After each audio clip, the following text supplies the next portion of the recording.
So that will be AOL is typically greater than 1. So A value will be, AOL divided by AOL beta equal to 1 by beta equal to Ri plus Rf by Ri.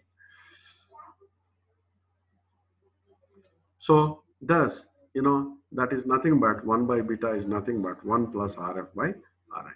So under the condition that AOL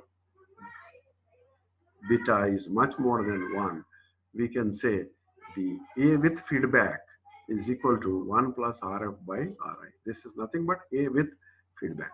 So the closed loop non-inverting voltage gain, closed loop non-inverting voltage gain, okay, that is with feedback of a non-inverting amplifier is equal to 1 plus Rf by Ri. 1 plus Rf by Ri, which is equal to 1 by beta. Now let us take an example here. We are taking just some values, 100 kilo ohms and 4.7 kilo ohms. So the what you call A closing, that is A closed loop amplification for a non-inverting amplifier will be 1 plus Rf by Ri. Rf is 100 kilo ohms divided by 4.7 kilo ohms, that will be 22.3. So as again something like, typical values in the range of 10 to the power of 6 or so. In some books they might give, 3,20,000 or something like that. It doesn't matter. Typically in the range of 10 to the power of 6. Now we have got only 22.3. Okay. Now the voltage follower or sometimes what we call it as a buffer, okay, is a typical special case of a inverting amplifier, okay, of the or so to say non-inverting amplifier. Okay, non-inverting, he has written here inverting, you can write non-inverting amplifier. So where Rf is equal to 0 and Ri is equal to infinity. If Rf is made equal to 0 and Ri is made equal to infinity, this Ri is made equal to infinity, Rf is made equal to 0. So this is a short. We will have, a short here, and this will be open. This is a short and this is a open. So you will have a connection like this. So we have just reversed here plus and minus, and we are writing here other way around. You can as well write like this also, no harm. You can also write like this, and don't write this Ri. This Rf should not be written, and we should write a short in place of it. Ri should not be written here because it's open. So we will get this. So at that time, we will have Rf equal to 0 and Ri equal to infinity. Rather, even either of them, if Rf is equal to 0 or Ri equal to infinity, either of them also, you can try to write.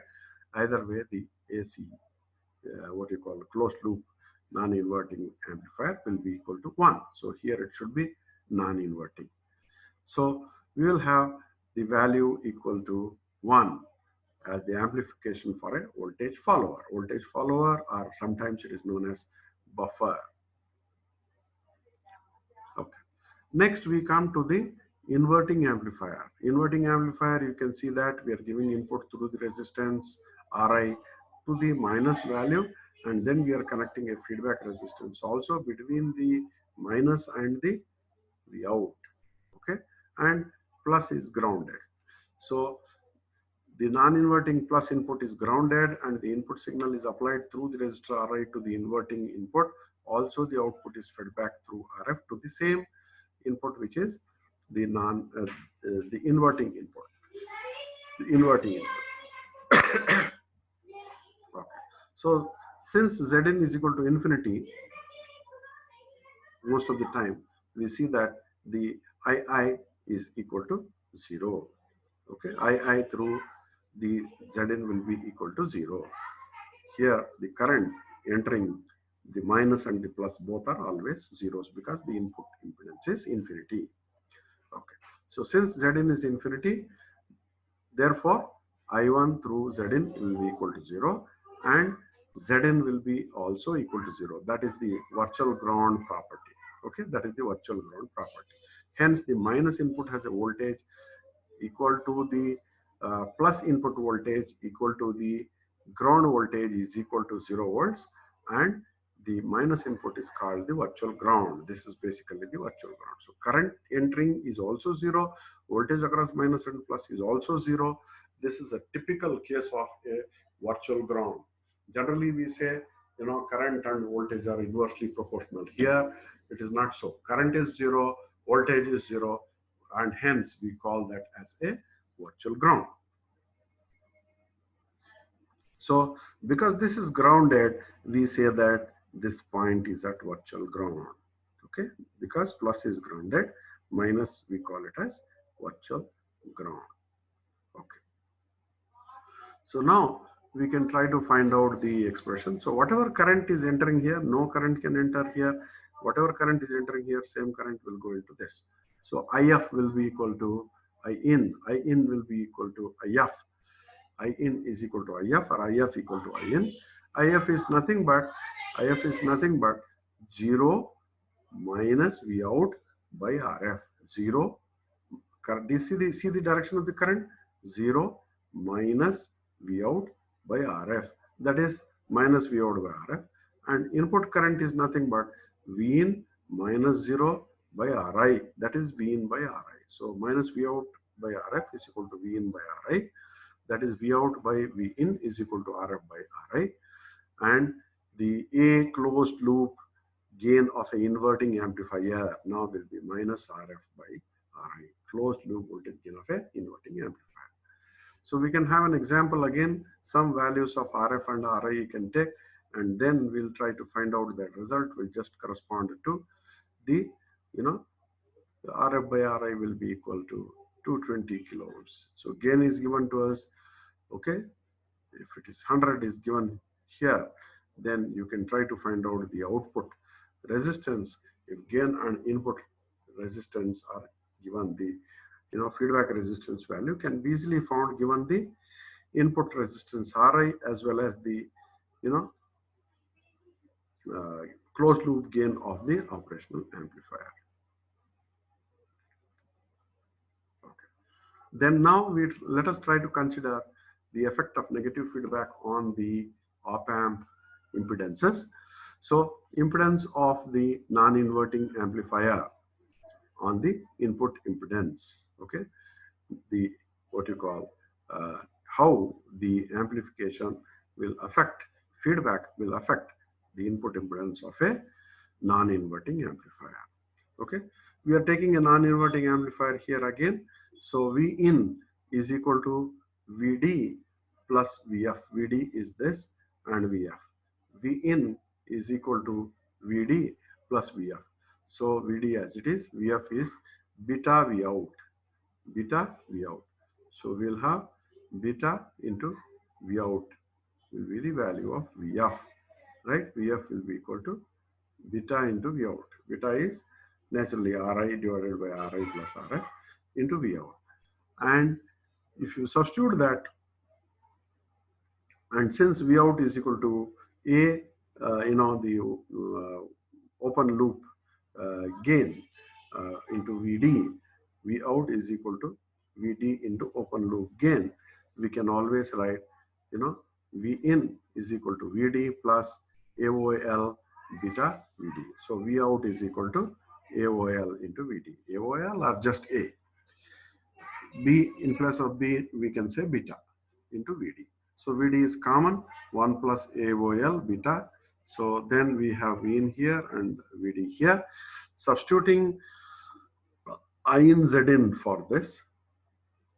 I in Z in, okay, I in Z in for Vd, and we will get this as V in is equal to 1 plus A beta into I in Z in. So I in you can take it down. So rearranging will get V in divided by I in is equal to 1 plus AOL beta Z in. So this V in by I in is our new input impedance for negative non-inverting amplifier. This is non-inverting amplifier. So that is equal to 1 plus A beta into Z in. So Z in is increased. The input impedance of the op amp is increased by 1 plus A beta. So overall input impedance of the closed loop non-inverting amplifier is increased by 1 plus A beta. Hence, with negative feedback, Zin with negative feedback amplifier, or rather the uh, non-inverting amplifier, will be far greater than Zin without feedback. That is about the input impedance. Now, how does the output impedance get affected because of this? Is what we try to do is we'll try to feed from here some voltage. We'll try to feed from here some voltage. So the output circuit is shown in the figure, applying KVL from V out to the ground through Z out. Okay, we generally put a source over here and feed it to this and then check there. So that will give us V out is equal to AOL into VD minus Z out I out. Okay, so here you can see that AOL into VD, AOL A into VD minus Z out I out. So Z out will have some output impedance of the op amp. There will be some drop here. Okay, so this value will be AOL VD, this value will be AOL VD. So this really acts as the amplifier, but Z out will have some voltage drop across it, and that we write it as Z out I out. So AOL VD is much greater than Z out I out. So therefore we'll write V out is approximately equal to AOL VD. Okay. So this is generally considered as the generally considered as the so to say the if we neglect this value, we'll have this value. If you don't neglect that, then naturally we'll have the equation which is something like this. So you can just substitute here all the values and then you can get it. What is it we can do? With feedback will be V out divided by I out. V out divided by I out. So for that, we need to write, we can write the corresponding values. That just means that what do I do for that? Okay, so I have written here, VF. VF can I write? Okay, VD can be written as again, same thing. VD can be written as the value which is equal to V in minus VF. V in minus VF is V in minus beta A, what you call VF again can be replaced as beta V naught, and I can write this VD as again the value equal to the total value here VD as V in by minus beta V naught, and V naught can be written as A VD again. So neglecting this, I can totally write that equation and rearrange the terms, then I am going to get this. So this Z out for the non-inverting amplifier will be much less than the Z out, okay, without feedback. So with feedback will be much lesser than without feedback. Okay.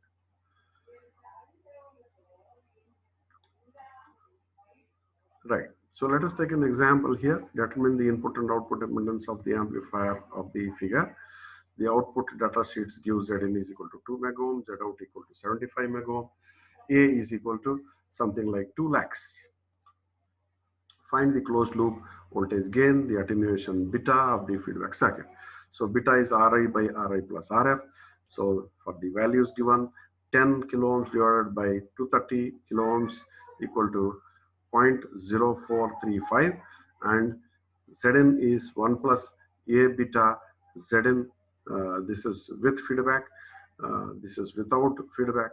So 1 plus, this is 2 lakhs multiplied by beta value, which is 0.0435 into 2 megohm. That will give us 1 plus 87,000 into 2 megohm. That will be 17.4 gigaohms. So you can see that how large it has become. Z out will be equal to Z out with feedback is equal to Z out divided by 1 plus A beta. 75 divided by 1 plus 8700, that is 8.6 milliohms. So from ohms it has gone to milliohms, Z out. Z in from megohms it has gone to gigaohms. So thus it increases the what you call input impedance and decreases the output impedance. Then similarly, the amplification with feedback will be 1 plus RF by RI is equal to 1 plus 220 by 10, that is equal to 23 volts per volt. Okay. So then we can try to discuss about the voltage follower impedances. So because the voltage follower is a special case of a non-inverting amplifier with beta equal to 1. Okay. So again, they'll be just you need to substitute beta equal to 1. So therefore this will be 1 plus AOL into Z in. Z out will be Z out by 1 plus AOL. So we can determine the input and output impedance for the uh, so to say voltage follower or buffer circuit, okay, as by writing the formulas over here, where beta is equal to 1 in case of a, if you put beta equal to 1 in case of a non-inverting amplifier, you are going to get a voltage follower. Okay, so you can just substitute the values and get the result. Okay, let us discuss about the effect of negative feedback in the op-amp impedance in the next class. We will stop at this for today. If you have any doubts, you can ask.